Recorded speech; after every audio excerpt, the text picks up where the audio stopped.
കാട്ടുചോലക്കുളിരലയോട് കാറ്റു പറഞ്ഞൊരു കഥയാണീ. കുരുന്നുപൂവിൻ കവിളുരുമി കരിവണ്ടോതിയ കഥയാണീ. കാട്ടുചോലക്കുളിരലയോട് കാറ്റു പറഞ്ഞൊരു കഥയാണീ. കുരുന്നുപൂവിൻ കവിളുരുമി കരിവണ്ടോതിയ കഥയാണീ. കഥ കഥ കഥ കാക്കത്തൊള്ളായിരം, കഥ കഥ കഥ കാക്കത്തൊള്ളായിരം.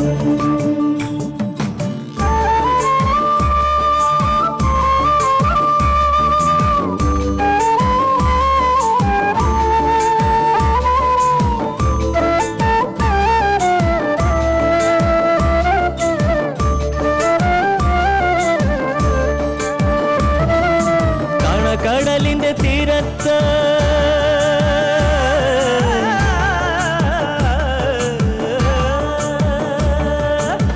കടലിന്റെ തീരത്തണയണ തിരകൾ പറയണ കഥയാണ്. കായലോളത്തിലെ കളിയോടം കണ്ട കന്നിനിലാവിന്റെ കഥയാണ്. പടവരമ്പത്തെ പുൽനാമ്പിനോട് പുലരി പറഞ്ഞൊരു കഥയാണ്. മാനം മുട്ടണ കൊടുമുടിയോട് മൂവന്തി പറയണ കഥയാണ്. മൂവന്തി പറയണ കഥയാണ്. കഥ കഥ കഥ കാക്കത്തൊള്ളായിരം. കുടുംബത്തിൽ ആർക്കെങ്കിലും ഭ്രാന്തുള്ളതുപോലെ ഒരു കളങ്കം മറ്റെന്താണ്? നിനക്ക് വിഷമമാകുന്ന കരുതി പറയാതിരുന്നതാ. ഇനി തെളിച്ചു പറയാം. അമ്മയുടെ ഭ്രാന്തിന്റെ ദോഷഫലം നമ്മളെയല്ല, നാളെ നമ്മുടെ മക്കളെയാണ് ബാധിക്കാൻ പോകുന്നത്. അമ്മയുടെ അമ്മ ഭ്രാന്തിയാണെന്ന പേരുദോഷം അവരുടെ ഭാവിയെ ബാധിക്കും.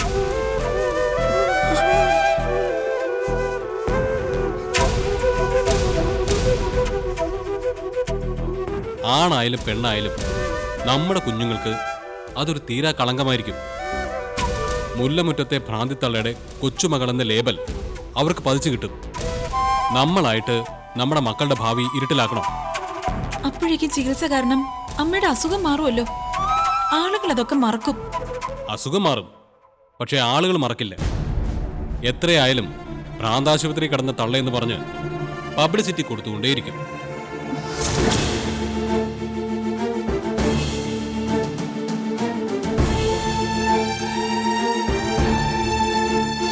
പിന്നെ എന്ത് ചെയ്യണമെന്നാ രമേശേട്ടൻ പറയുന്നത്? ആശുപത്രി കൊണ്ടുപോകുന്ന പരിപാടി നമുക്ക് വേണ്ടാന്ന് വെക്കാം. അതെങ്ങനെയാ? ഞാൻ പറയട്ടെ, ഇതിപ്പോ നമ്മളും വാര്യർ സാറിന്റെ വീട്ടുകാരും മാത്രമേ അറിഞ്ഞിട്ടുള്ളൂ.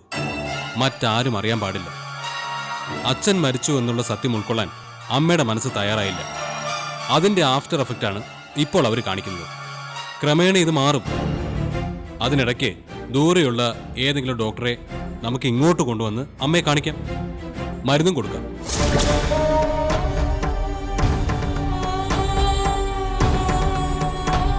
അതൊന്നും ശരിയാവില്ല രമേശേട്ടാ. പിന്നെ എന്താ ശരിയാവുന്നത്? മര്യാദയ്ക്ക് പറഞ്ഞാൽ നിനക്ക് മനസ്സിലാവില്ലേ? ആത്മഹത്യയും മരണമൊക്കെ ലോകത്ത് സാധാരണ നടക്കുന്നതാ. അവിടെയെങ്ങും ആരും തലക്ക് ഓളായിട്ട് നടക്കുന്നില്ല. നിന്റെ അമ്മയുടേത് മാത്രം ഒരു പൊണ്ണക്കാര്യം. മനുഷ്യൻ സഹിക്കുന്നതിന് ഒരു പരിധിയുണ്ട്.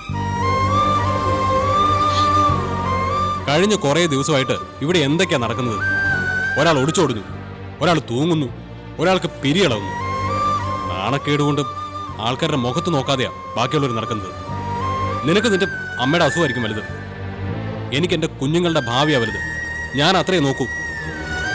ഞാൻ വീണ്ടും പറയുന്നു, നിന്റെ അമ്മയുടെ അസുഖം ക്രമേണ മാറും.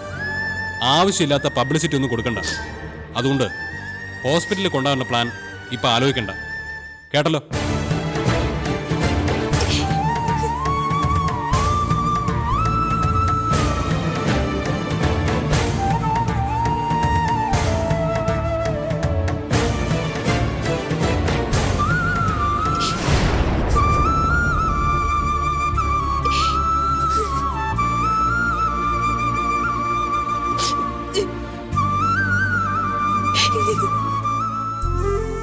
സർക്കാർ ആശുപത്രിയിലാണ് നല്ല ഡോക്ടർമാരുള്ളത്.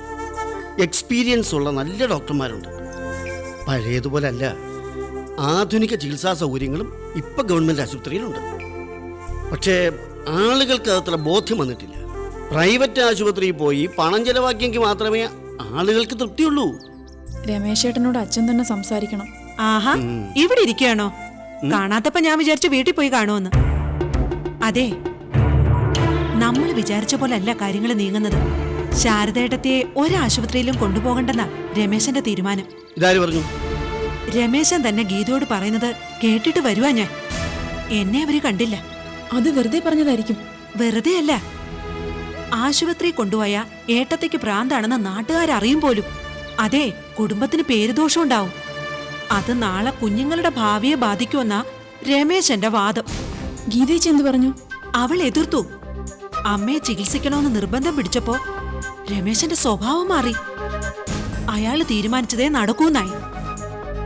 വീട്ടിൽ പോയി ബാഹുലേ സാറുമായിട്ട് ആലോചിച്ചെടുത്ത തീരുമാനമാണ്. അവർക്കൊരു ദുരുദ്ദേശമുണ്ട്. പാവം, ഗീതയ്ക്ക് എന്ത് ചെയ്യാൻ കഴിയും? കാശ് പോകുമെന്നായിരിക്കും അവരുടെ പേടി. മനുഷ്യപ്പെറ്റില്ലാത്ത കൂട്ടര്.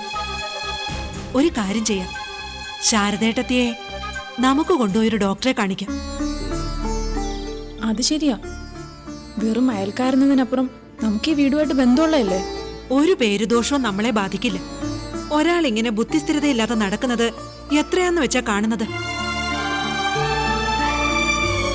ശരിയാണച്ചാ, ഇന്ന് തന്നെ കൊണ്ടുപോവാം. അതിലൊരു പ്രശ്നമുണ്ട് മോളെ. ചേട്ട എന്ന് വിളിച്ചില്ലെങ്കിലും മാധവ മാഷ് എനിക്ക് ജ്യേഷ്ഠനാണ്. അനുജന്റെ സ്ഥാനത്താണ് അദ്ദേഹം എന്നെയും കണ്ടത്. കൂടെ പിറക്കാത്ത സഹോദരിയാണ് ശാരദയെടുത്ത് എനിക്ക്. മാഷ് പോയി, ഗംഗയുമില്ല. ഗീതയ്ക്കൊറ്റയ്ക്ക് എന്ത് ചെയ്യാനാണ്? അവൾക്ക് അവളുടെ ഭർത്താവിന്റെ കുടുംബം നോക്കണ്ടേ? എല്ലാം വെച്ച് നോക്കുമ്പോൾ ശാരദേട്ടത്തിക്ക് ഒരു ആശ്വാസമായിട്ടുള്ളത് നമ്മളാണ്. മനസ്സിന്റെ സമനില തെറ്റിയ അവസ്ഥയിൽ ഏടത്തിയെ കൈയൊഴിയാൻ പാടില്ല. ഇപ്പൊ അവർക്ക് വേണ്ടത് നല്ലൊരു ഡോക്ടറുടെ സേവനമാണ്.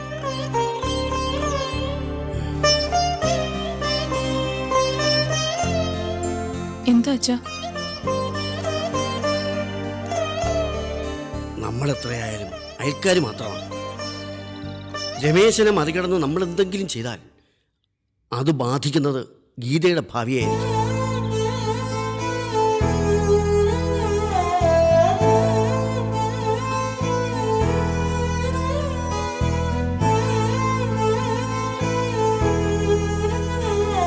ശാരദയിടത്തിയെ ഹോസ്പിറ്റലിൽ കൊണ്ടുപോകുന്നില്ലെന്ന് രമേശൻ തീരുമാനിച്ചുവെങ്കിൽ അത് വകവയ്ക്കാതെ നമുക്ക് മുന്നോട്ട് പോകാൻ കഴിയില്ല. നിങ്ങൾ ആരാണെന്ന് രമേശൻ ചോദിച്ചാൽ നമ്മൾ എന്തു പറയും? അങ്ങനെ ചോദിക്കില്ലായിരിക്കാം, പക്ഷേ രമേശന്റെ അച്ഛൻ ചോദിക്കും.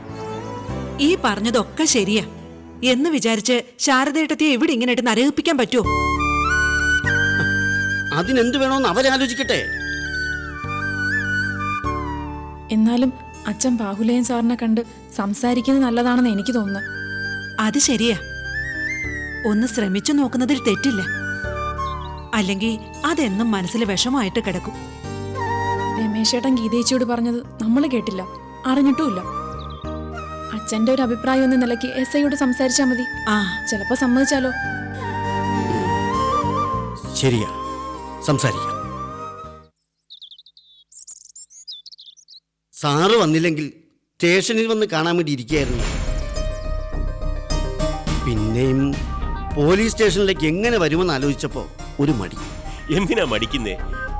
ജനത്തിന് വേണ്ടിയിട്ടുള്ള ഒരു പൊതുസ്ഥാപനമല്ലേ പോലീസ് സ്റ്റേഷൻ. പഴയ ഇടിയൻ നാറാപുള്ളയും കടുവാ മത്തായി ഒന്നും ഇപ്പൊ പോലീസ് സ്റ്റേഷൻ ഇല്ല. വിവരവും വിദ്യാഭ്യാസവുമുള്ള ചെറുപ്പക്കാരായ പിള്ളേരാണെല്ലാം. എന്നാലും പോലീസാണല്ലോ സാറേ. തെറ്റിദ്ധാരണ ഈ പറയുന്നത്. ഒരു ദിവസം വാര്യ സാർ ഒന്ന് വന്നാട്ടെ, അപ്പം മനസ്സിലാവും. നല്ല സൗഹൃദ അന്തരീക്ഷമാണ് അവിടെ. ഏത് എന്തിനാ എന്നെ കാണണമെന്ന് പറഞ്ഞേ? ശാരദ എടുത്തിട്ട് കാര്യം സംസാരിക്കാൻ വല്ലാത്തൊരവസ്ഥയിലാ ആളിപ്പോ. ആദ്യത്തെ ഒരു ഞെട്ടലിൽ നിന്ന് മാറുമ്പോൾ ശരിയാവുമെന്നാ വിചാരിച്ചേ. പക്ഷേ ഒരു മാറ്റവുമില്ല. എന്നാൽ കൂടുതൽ വഷളായി വരികയാണ്. ഈ കണ്ടീഷനിൽ ആശുപത്രി കൊണ്ടുപോകുന്നതാ ഉചിതം. രമേശനോട് ഗീത ഈ വിഷയം സംസാരിച്ചിട്ടുണ്ട്. എന്നിട്ട് രമേശൻ അതിൻ്റെ ഒരു ഗൗരവം മനസ്സിലായില്ലെന്ന് തോന്നുന്നു. ഇപ്പോ ഡോക്ടറെ കാണിക്കേണ്ടെന്ന അഭിപ്രായം പറഞ്ഞു. അതിന് രമേശൻ പറഞ്ഞ കാരണം ബാലിശമാണ്. കുടുംബത്തിന് പേരുദോഷം വരുമെന്ന് പേടിച്ച് അസുഖത്തിന് ചികിത്സിക്കാതിരിക്കാൻ പറ്റുമോ? അതില്ല. എന്ത് കാര്യത്തിനും സഹകരിക്കാൻ ഞങ്ങൾ ഒരുക്കമാണ്. പറയാതെ അറിയാലോ ഞാനും മാഷുമായിട്ടുള്ള അടുപ്പം. അത് കൊള്ളാം. വാസ്തവത്തില് ഇപ്പോഴാ വാര്യര സാറേ എനിക്ക് ആ മാഷോട് ദേഷ്യം തോന്നുന്നത്. ഇത്രയും നല്ല അയൽക്കാരുള്ളപ്പം ആ മനുഷ്യന് ഇത്തരം ഒരു കടുങ്കൈ ചെയ്യേണ്ട ആവശ്യം എന്തായിരുന്നു? മണ്ടത്തരവാ കാണിച്ചത്. ഏത് കാര്യത്തിനും കൈമൈ മറന്ന് സഹായിക്കാൻ വാര്യര സാറെ പോലെ ഒരാൾ അടുത്തുള്ളപ്പോ ബുദ്ധിമോശം. പിന്നെ ശാരദയുടെ കാര്യം, അത് രമേശൻ പറഞ്ഞത് കാര്യമാക്കണ്ട. അവൻ ഇങ്ങനെ തണ്ടും തടിയായിട്ട് നടക്കുന്നേ ഉള്ളൂ, വിവരം പോരാ. വാര്യർ സാർ ആലോചിക്കുന്നതിന് മുമ്പ് ഞാൻ ഏടത്തിയുടെ കാര്യം ആലോചിച്ചതാണ്. ഇപ്പം വീട്ടിൽ സൗദാമിനിയുമായിട്ട് കാര്യം സംസാരിച്ചു വന്നതേ ഉള്ളൂ. നമ്മൾ വേണ്ടത് ചെയ്തിരിക്കും. പിന്നെ മകന്റെ സംബന്ധ വീടായിട്ടൊന്നുമല്ല നമ്മൾ ഈ വീടിനെ കണ്ടിരിക്കുന്നത്. ഇനിയിപ്പോ ഇവിടുത്തെ കാര്യങ്ങൾ നോക്കുന്നത് ഞങ്ങളാണല്ലോ. മുല്ലമുറ്റത്തെ പ്രശ്നം ഞങ്ങളുടെയും പ്രശ്നമാണ്, അവിടുത്തെ ഭ്രാന്ത് ഞങ്ങളുടെയും ഭ്രാന്താണ്. അതുകൊണ്ട് വേണ്ടത് പോലെ തന്നെ ചെയ്യും. സാറ് ഒന്നുകൊണ്ടും ധൈര്യപ്പെടേണ്ട. ഏത് എടാ രമേശ, നിക്ക്. ഒന്നുകൊണ്ടും ധൈര്യപ്പെടേണ്ടത് അധൈര്യപ്പെടേണ്ടെന്നല്ലേ പറയേണ്ടത്? എടാ, ആ വാര്യർക്ക് ഭയങ്കര ഉത്തരവാദിത്വ ബോധം. ആ പെണ്ണും പിള്ളെ ഇപ്പം ഭ്രാന്താശുപത്രി കൊണ്ടുപോകണമെന്ന് അച്ഛൻ എന്ത് പറഞ്ഞു? ഞാൻ അയാളെ ഒന്ന് കിളത്തി. അയൽവാസിയായാൽ ഇങ്ങനെ വേണമെന്ന് ഒരു സർട്ടിഫിക്കറ്റും കൊടുത്തു. ഇത്തരം ദരിദ്രവാസികൾ അയൽവാസികളാകുന്നതേ മറ്റുള്ളവർക്കൊരു പാരയാ. നീ ഒരു ഉടായ്പിൽ അങ്ങ് നിൽക്കണം. ഇപ്പം ആശുപത്രി കൊണ്ടുപോകുന്നു തോന്നണം, പക്ഷേ കൊണ്ടുപോകരുത്. ഏത് മനസ്സിലായി. ഞാനേ തൊണ്ടി മുതലും കൊണ്ടുപോയ ആ തെണ്ടിയുടെ വീട് വരെ ഒന്ന് പോയിട്ട് വരാം. ആരുടെ? ഗംഗയെ തട്ടിക്കൊണ്ടുപോയ എരപ്പാളിയുടെ വീട് വരെ. അതെന്തിന്? ഗംഗ അച്ഛനെ വിളിച്ചോ? എന്നെയോ? അവള് വിളിക്കാനോ? ഉവ്വ്, അതിന് ഗംഗയുടെ മുട്ടിടിക്കുന്നു. അവനെയും അവളെയും അവന്റെ വീട്ടുകാരെയും മൊത്തത്തിലൊന്ന് വരട്ടാനാ ഞാൻ പോകുന്നത്. അല്ലെങ്കിലേ ഇപ്പോഴത്തെ ഈ ചൂടൊന്നാറുമ്പോ അവൻ അവളെയും കൊണ്ട് പതുക്കെ ഇങ്ങ് വരും. ഇപ്പോഴത്തെ ചുറ്റുപാടിൽ ഇവിടെ തമ്പടിക്കാൻ എളുപ്പവുക. നിലാവത്തിറക്കി വിട്ട കോഴിയെ പോലെ നടക്കുകയല്ലേ തള്ള.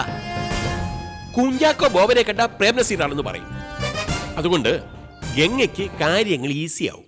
അവളെ കൊണ്ടുപോയവൻ നമ്പർ 1 ഫ്രോഡാണെന്നുള്ള ഉറപ്പല്ലേ. കല്യാണ തലേന്ന് എല്ലാവരുടെയും കണ്ണു വെട്ടിച്ചിട്ട് പെണ്ണിനെ കടത്തിക്കൊണ്ടുപോയ പാർട്ടിയാണവൻ. കണ്ണിരിക്കെ കൃഷ്ണമണി അടിച്ചു മാറ്റിക്കളയും. അവൻ ഇവിടെ വരാൻ പാടില്ല. അതിനുള്ള നീക്കം തടയണം. അഡ്വാൻസ് ആയിട്ട് അങ്ങോട്ട് ചെന്ന് കാടിളക്കി ഒരു പ്രകടനം അങ്ങ് നടത്തണം. ശരിക്കും ഭീഷണി. നമ്മുടെ ആവശ്യമാണത്. ഏത്? മനസ്സിലായിച്ച. നീ ശ്രദ്ധിക്കേണ്ട ഒരു കാര്യമുണ്ട്. വാര്യരെ ഇവിടുത്തെ കാര്യങ്ങൾ അധികം അങ്ങ് ഏൽപ്പിക്കണ്ട. അങ്ങനെ ആളങ്ങ് പ്രായോജകനാകണ്ട. എന്നാ കൊത്തന് കയ്യാള് പോലെ. എന്താ? ഈ മേശിരിക്കും മൈക്കാട്ട് പോലെ ചില്ലറ ആവശ്യങ്ങൾക്ക് നമ്മുടെ കൂടെ വേണം താൻ. എല്ലാത്തിനും കയറി അങ്ങ് കാരണവരായ പിന്നെ അയാളെ തളയ്ക്കാൻ പാടാവും. ഇപ്പോഴേ ഒരു ലിമിറ്റ് വെക്കണം. അത് ഞാൻ നോക്കിക്കോളാം സാറേ. എനിക്ക് ഒരു അത്യാവശ്യ യാത്രയുണ്ട്. ഒരു കേസിന്റെ വിഷയമാണ്. പിന്നെ ഇപ്പൊ കല്യാണം കഴിഞ്ഞ ഒരു നവദമ്പതികളെ അഭിനന്ദനം അറിയിക്കാൻ വേണം. പരിചയക്കാരാ. അപ്പൊ ശരി. പിന്നെ ശാരദയുടെ കാര്യം നമുക്ക് ശരിയാക്കാം. വാര്യർ സാറ് ഒന്നും ധൈര്യപ്പെടണ്ട.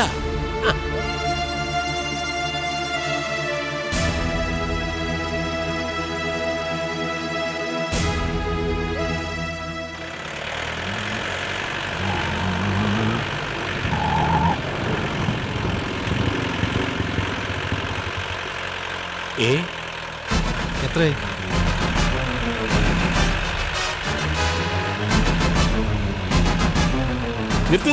നിർത്തണം. എടി ഭയങ്കരി.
ഇതേ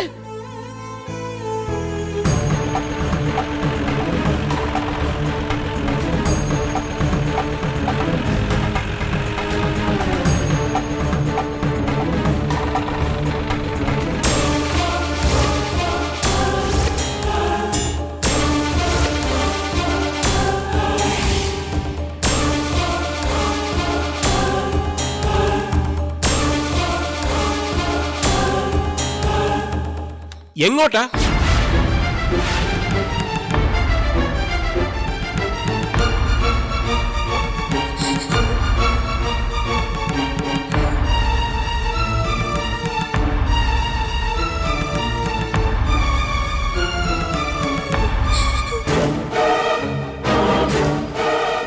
അതെ, ഈ ലഗേജുമായിട്ട് എങ്ങോട്ടാണെന്ന്.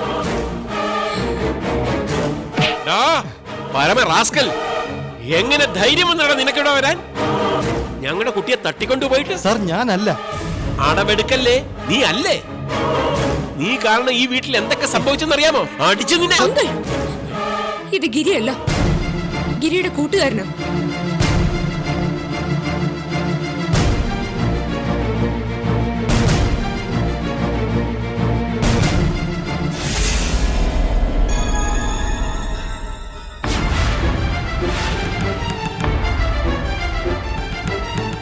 സോളമൻ ഗിരിയുടെ സുഹൃത്താ. അത് ശരി. ഒളിച്ചിരുന്നു കൊണ്ട് ദൂതനെ കൂട്ടിനയച്ചിരിക്കുകയാണോ? കാഞ്ഞ പുള്ളിയാണല്ലോ അവൻ. നിനക്ക് നാണമില്ലേ കണ്ട നാറികളുടെ കൂടെ നടക്കാൻ? രായ്ക്ക് രാമായണം നിന്നെ തട്ടിക്കൊണ്ടുപോയാ നാറി എവിടെന്ന് പറ. സാർ വിചാരിക്കുന്ന പോലെ അല്ല കാര്യങ്ങള്. ഗംഗ ഒറ്റയ്ക്ക് ഇവിടുന്ന് പുറപ്പെട്ടു വരികയായിരുന്നു. അവർക്ക് തമ്മിൽ കാണാൻ അവസരം ഉണ്ടായില്ല. ഗിരി എന്റെ കൂടെ തിരുവനന്തപുരത്ത് ക്യാമ്പ് ചെയ്യായിരുന്നു. ജോലിയുടെ ആവശ്യത്തിനായി അവൻ മുംബൈക്ക് പോയ പുറകെയാ ഗംഗ വന്നത്.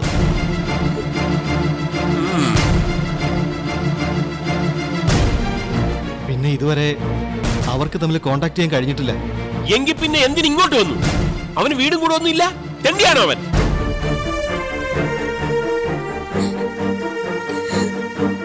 എന്താ മോളെ? മറച്ചു വെക്കുന്നില്ല. ഗിരിയുടെ വീട്ടിൽ ഇപ്പൊ സ്റ്റേ ചെയ്യാൻ കഴിയാത്ത സാഹചര്യമാണ്.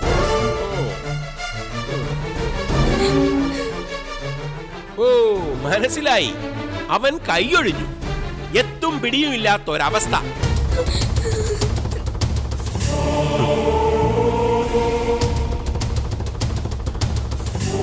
പിന്നെ ഒരു വഴിയേ ഉള്ളൂ. കൂടും കുടുക്ക എടുത്തിട്ട് ഇങ്ങോട്ട് വരിക. തനിക്കറിയാമോ ഇവള് കാരണം ഇവിടെ ഉണ്ടായ പ്രശ്നങ്ങൾ എന്തൊക്കെയാണെന്ന്? ഗംഗയുടെ അച്ഛന്റെ കാര്യം പത്രത്തിൽ നിന്നറിഞ്ഞു. അപ്പൊ ചാക്കാല കൂടാനുള്ള വരവായത്. അപ്പോഴേ ഇത്തരം സന്ദർശകരെ ഇവിടെ സ്വീകരിക്കാൻ ഉദ്ദേശിക്കുന്നില്ല. അഭയാർത്ഥികൾക്ക് കയറി വരാനുള്ള വീടല്ല ഇത്. അച്ഛാ,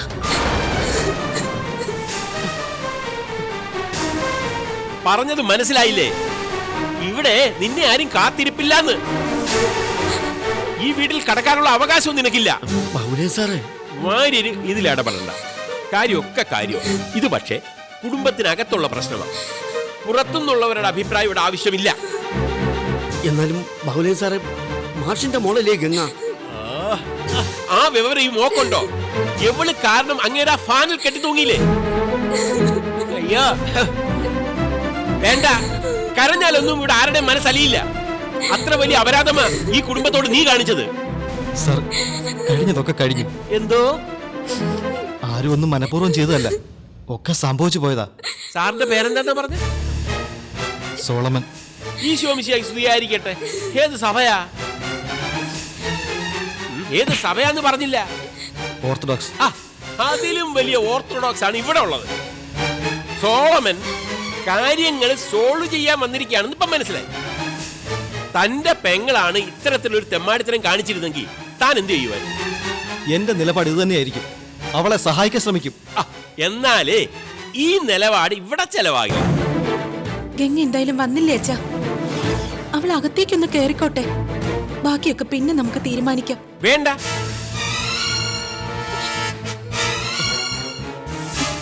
ഒന്ന് പറ രമേശ് ചേട്ടാ. എന്താ? നിനക്കെന്തെങ്കിലും എന്നോട് പറയാനുണ്ടോ? എന്നാ ഞാൻ പറയാം. എവള് വന്ന സ്ഥിതിക്ക് അകത്തേക്കൊന്ന് കയറിക്കോട്ടെ എന്ന് ഇപ്പൊ പറയും. എന്തായാലും കേറിയില്ലേ 2 ദിവസം കൂടെ നിന്നോട്ടെ എന്ന് പിന്നെ പറയും. അങ്ങനെ ഇവിടെ അങ്ങ് കുറ്റിയടിക്കുകയും ചെയ്യും. ആ പരിപാടി നടക്കില്ല മോളെ.